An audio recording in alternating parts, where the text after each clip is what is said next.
Welcome to Car Shopping Questions and Answers. I'm your host, Brother Deshaun, the auto advisor. And all I care about is making sure you pay less than everyone else for cars and never spend more than 30 minutes in a car dealership. That's been my mission. I spent 14 years in the car business. Now we do these live streams to make sure you have the strategies you need to save thousands of dollars, because there's only three prices you can pay with any car. Three prices: market value, above market value, or below market value. So all we talk about here is how to pay below market value, which leads to thousands and thousands of dollars in savings. And you can start typing your questions in and we will get to them one by one. So we appreciate you actually tuning in with us. Everything what I'll be talking about on this stream is out of my new digital book. It is called Cars from Home. That's a mindset. 7 steps to saving time, money, and avoiding dealerships. You can get a copy of it anytime over the next 30 minutes for 75% off. It's normally a $97 book. It's worth every penny. You can see it's 5 stars. You can Google it. But as part of my welcome offer, I want to give it to you for 75% off. So if you get to my TikTok bio before 30 minutes or my Instagram bio, click that website there, or the YouTube comments or the Facebook comments, you'll click a link that you can activate that 75% off and get your book for $24 instead of $97. But it's only for 30 minutes, so make sure you get there before 30 minutes is up. Okay, so we're going to start out with Mary's question, which is what to say if I'm asked to make a down payment.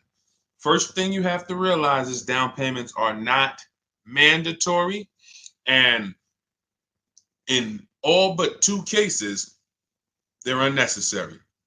So down payments, let's say you're looking at a car, it's $25,000. You want to buy it. The bank will lend as long as you have good credit, fair credit, good credit, great credit, 20% above what the car's value is. So if you're buying a car for $25,000, the bank will lend another, let's call it $5,000. So they'll lend $30,000 against a $25,000 vehicle. Now, what does that $30,000 entail? Well, let's say you want to put no money down and you want to buy the car and put your taxes in the loan. The bank will approve that. Let's say you want to buy it and put your fees, which may be a documentation fee and DMV fees. Those are the only 3 legitimate fees: tax, DMV, documentation. So you put that in there. So now that takes you from 25 with the taxes, you go up to 28, with the fees, you go up to 29. The bank will lend up to 30 or 20% above the vehicle's value, which is 25, which means you can do a no money down deal. It is not required. Let's say the vehicle's value is 25, but because you have no shopping strategy, you pay 28. The bank only is going to lend 30 because the price you paid for the vehicle does not affect the value of the vehicle. If the value was 25 and you paid 28, the bank's lending 30. Now, the same is true if you get a big discount. Let's say the value of the vehicle is 25 and you get it for 20. The bank is still going to lend what? Up to what? Come on, type in the chat so I know who I'm talking to. I need to make sure I'm talking to the locked in people. 30, exactly. So the loan to value ratios don't change regardless of what you pay for the vehicle. Now, as long as you are trying to get a vehicle and be with everything you want to add to your loan is within the loan to value ratios, money down is not necessary, no matter what they tell you. But what you have to understand is if you come over and you have $5,000 of negative equity, now we have to take that into consideration. Can we do a no money down deal with $5,000 of negative equity? Possibly.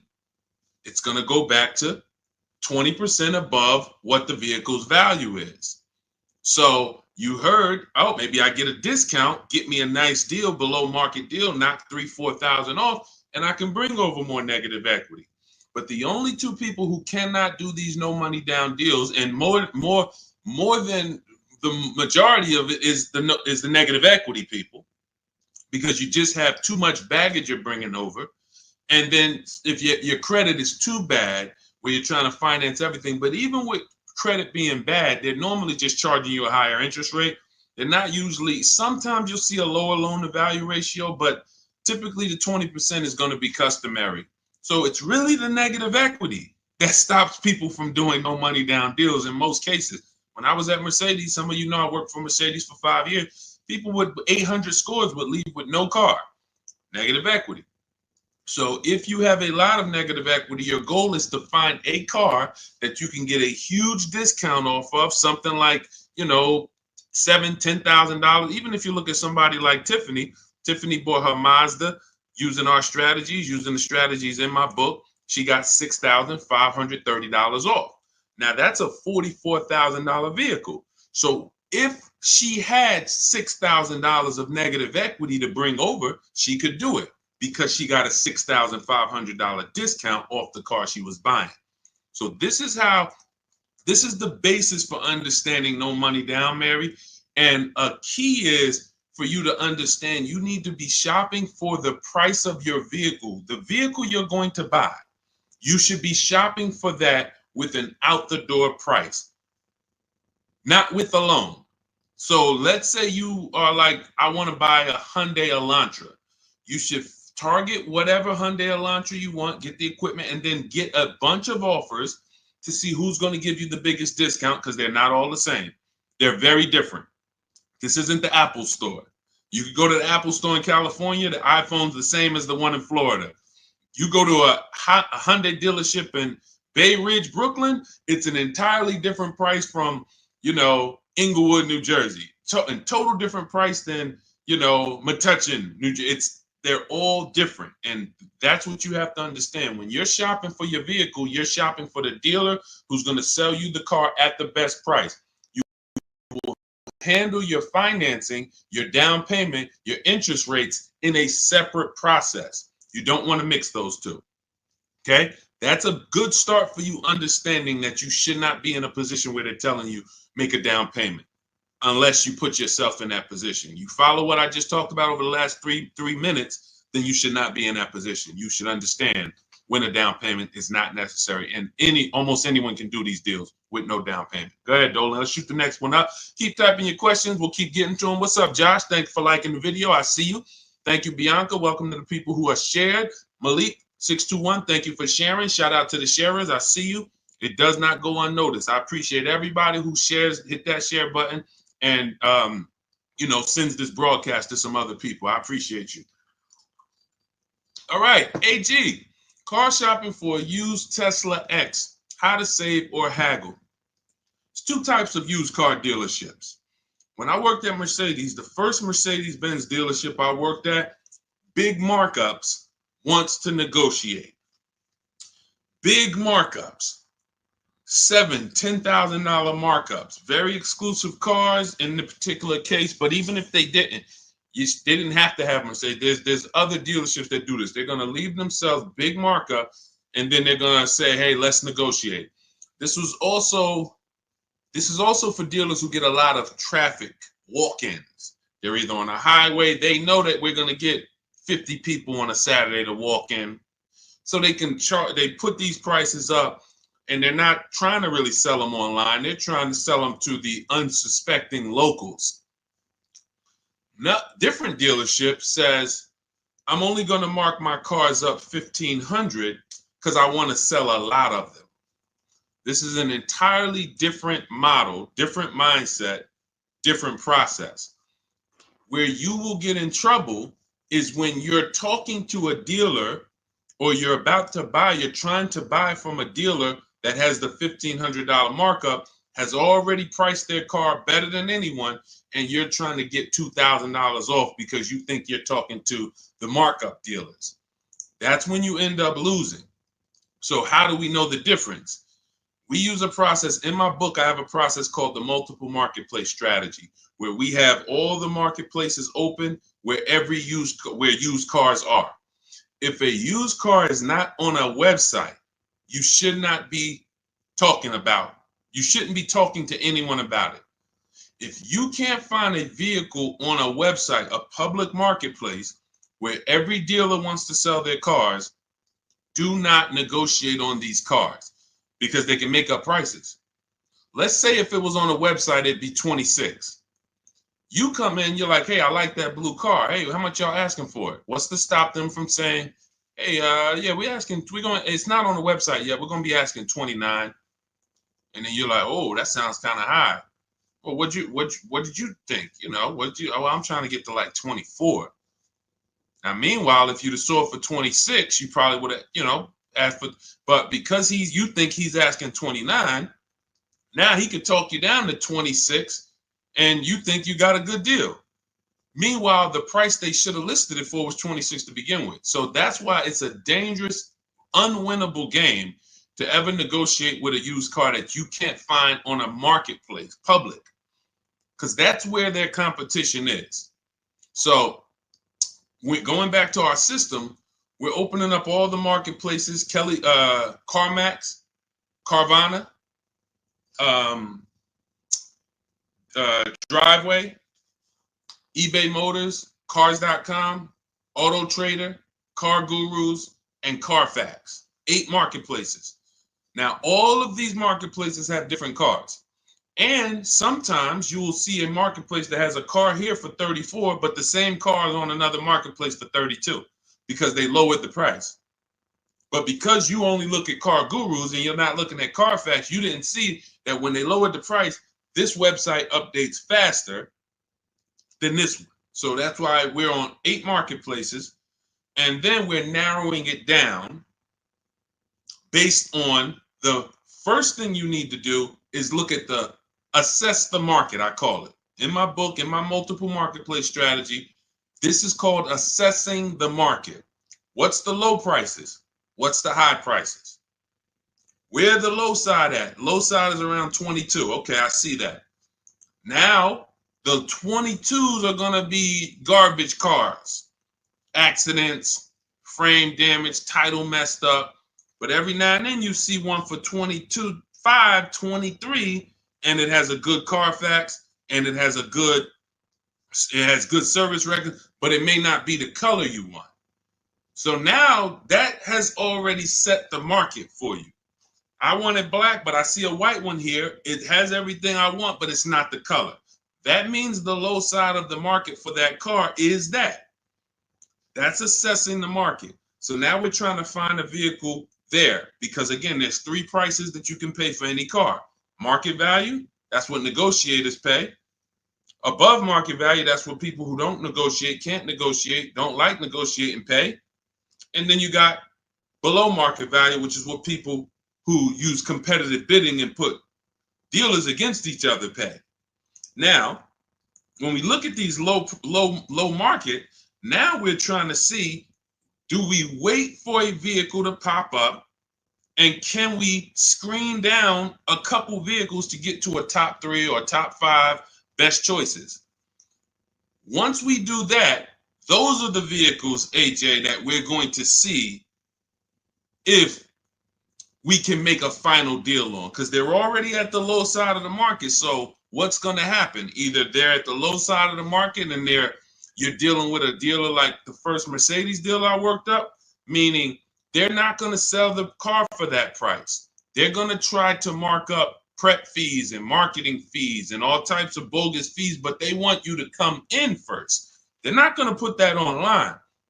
They want people to come in and say, hey, I saw this car. And then by the time, who's ever sat down, be honest, if you've ever sat down, you came to look at a car, they were asking like 22. But by the time everything got added up, they slapped like $7,000 more on it. Warranties, all types of stuff. And you're like, wait, who's had that happen? Type me if that's happened. And I need you to dialogue. Listen, I'm talking to the locked in people. Right, I see you, Josh, 100%. Okay, so this is a tactic. Look, absolutely. So this has happened to Judy, a lot of people. This is a strategy. It didn't happen by accident. They're purposely depending on people coming in, not calling in advance, and then they want to negotiate with them. Goes back to the first deal I said about the first deal I worked at. They want to negotiate. So the prices are so now that's what we verify. That's what we're only calling those top 3 to 5 dealers and saying, hey, besides besides the price here online, what fees do you charge? Once they say, oh no, tax, title, fee, doc, all right, now we know our last step is we need to get the original window sticker price so we can find out the true discount. Because we need to know, AJ, if we're dealing with a dealer who has the markup or not. And we never ask them for a discount over the phone. We go there because you got to understand these. I'm telling you how dealers operate because I've been inside. Every dealer who puts a used car on a website, we use a tool called V-Auto. It tells us where the vehicle we have priced at, where it ranks in the pricing. It'll tell us if we're in the top 3 best prices within 50 miles. It tells us that. So when you ask them for, hey, can you take off $2,000, $1,000 over the phone, especially if the car just got there, they're going to say, nah, listen, you can come in, we can see, but the car just got here. What we do is we drive there. We already know it's the best price on the market. So either way, we're coming home with a car. Unless it just doesn't drive well or something like that. Every now and then that happens. But usually when we leave and we know we've done our assessment from home, we're going to make that deal. That's how I did with my Infinity truck. I just had to test drive it, lock the deal up. When we do that, that's all we're doing when we get there. And we already know. Now, what we'll do, we'll ask them, hey, could you take off another $1,000? If they have it, they'll do it. If they don't, they might say, listen, we don't have it. The car just got here. I only got the car marked up. You see, we know they're telling the truth because we've done the research online.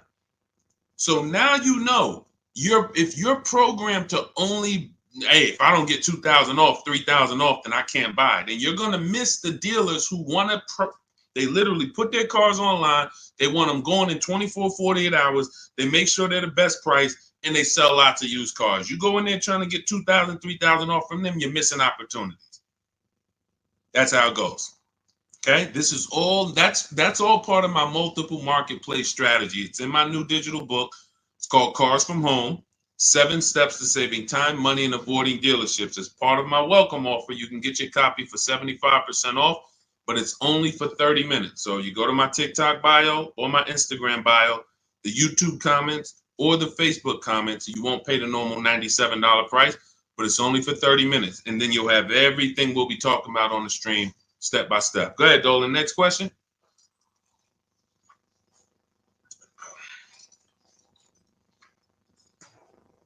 Okay, Mel, what's going on? A 5-year loan to buy a 2022 Jeep Compass. Is it good to trade in for a lease now? So this sounds like, Mel, you figured out you should be leasing, not buying. And now you're like, should I make that move now? In my book, step 1 is the leasing versus buying question, because this is the foundation of your car deal. You need to know how you're going to beat depreciation. So normally what happens is when people learn about the 8-year rule, which says if you're not buying a car to keep it for 8 years, then you should be shopping for a below market lease, not a purchase. So when people learn that, oftentimes they're like, okay, I know I'm not keeping this car. I'm in 8 years. Should I wait or should I transition to a lease now? There is no benefit to you waiting. As long as your equity situation isn't so bad where it's going to stop you from transitioning to a lease, the play is to move to a lease as soon as possible, because you're not going to get the money back you're putting into owning these cars. The only people that get the money back for owning these cars are long-term owners. 8 years, 10 years. We got people on here who have cars. I'm sure some of you have had cars for 8, 10, 12 years, maybe even more. We usually get somebody on here that has a car for more than 15 years. This is the people who get all the money out the cars. So if you're keeping a car in a short term, you're not getting the money out of them. You're putting the money in, But then when you go to replace it and you see how much you're getting back for it, you're like, wait, all this money I put in, this is all I'm getting back. That's why you don't want to put the money in. And that's what happens with below market leases. You look at somebody like Zafrina. Zafrina's driving a $65,000 vehicle, Jeep Grand Cherokee. I got it here on the screen. She's paying $579 a month, no money down. So $65,000 vehicle, that would normally be $1,200-1,300. She's paying $579 a month, no money down. She's never putting the money in. Raphael, she has a Jeep. This is her second car using our process. This is my second car. Look, she said it worked. Follow a 2024 Jeep Grand Cherokee 4x4. MSRP is $46,000. Well, it's $45,900, but let's say 46. Payments $549. That's a 1.19% lease. That's normally at $45,000 before we even throw the taxes in. That's normally a $900 payment on a 5-year loan. You can type that into any auto loan calculator and see. So you're going from $900 to $549. $900 is what people are paying to buy, unless they put more money down. And then, see, people never factor in their money down. So that's why I always, when I'm talking to you, I'm going to let you know how much it costs with no money down. Because if it's $900 a month with no money down, but you decide you want to put $15,000 down, you can't tell people, well, my car payment's only $700 a month. What about the $15,000? Let's divide that, and then you'll see, no, it was actually $900 a month that you put into this vehicle. So that's why I compare, in every case, no money down, so we can really see how much these vehicles are costing us. So when you're paying $900 a month, you need to try to get that money back. And after a while, you'll see if you pay the car off and you keep it a long time, it makes sense. If you keep a car, somebody just said I had an 03 Camry from day one. Look, 307,000 miles. Now, time heals all wounds. He could have paid $10,000 too much for that Camry. Just overpaid. He didn't know what he was doing. It was supposed to be 20. They charged him 30. But if he kept the vehicle 20 years, do you see how that doesn't quite matter? What would matter is the short term. The short term. So the key is understanding, if I'm not keeping my vehicle long term, 8+ years, I shouldn't be buying, because I'm not going to beat the depreciation. I should be shopping for deals like Raphael got, like Zafrina got, like Jen got, like Ansley got, where they're leasing these vehicles, driving brand new cars, not putting a lot of money into them. They're paying cents on the dollar. These are below market leases. These aren't regular leases. And then you're beating depreciation that way because you're not putting a bunch of money into these vehicles. So there's no benefit, Mel, in waiting. You should do your equity assessment. You've already done step one, deciding whether you're going to buy or lease. Now you move to step two in our process. That's the equity assessment, where you call your bank, get your payoff, then go to the 6 websites we teach that pay cash: CarMax, Carvana, Driveway, KBB Instant Cash Offer, Car Gurus, AutoNation. Once you do your equity assessment, it's going to tell you, do you have positive equity, negative equity? And then you will move to the third step, but you have to do that first. So, but there's no benefit in waiting. None. Not one benefit in waiting longer to stay in a bad financial structure when you can go into a lease. Great question. All of this is in my new digital book. For those of you, you're sitting there, you're like, Deshaun, there's no way I'm going to remember all of this stuff. We haven't even started warming up yet. You can grab my digital book. It's called Cars from Home, 7 Steps to Saving Time, Money, and Avoiding Dealerships. It has everything in there step by step, leasing step by step, purchasing new cars step by step, purchasing used cars step by step, making banks bid for your loan step by step. And you can get it for 75% off as part of my welcome offer in my TikTok bio or my Instagram bio. Click the website there, and or YouTube comments or your Facebook comments, and you can get it for 75% off, which will be $24 instead of the $97. But it's only for 30 minutes. Once 30 minutes expires, the welcome offer does go away. And $97 is still a great price for what you're going to get, but 24 is better. Okay, go ahead, Dolan. Next question. Just got the book the other day. Awesome, Mel. And I see you already made the decision about the step one, which is great. Just move to the equity assessment and just keep checking off the steps. Just trust the process. You're going to be just fine. Thoughts on leasing versus financing? Well, T, this is exactly what we just spoke about. I have a very clear rule. It's called the 8-year rule. where it says if you're not buying your vehicle to keep 8 years, you should be leasing.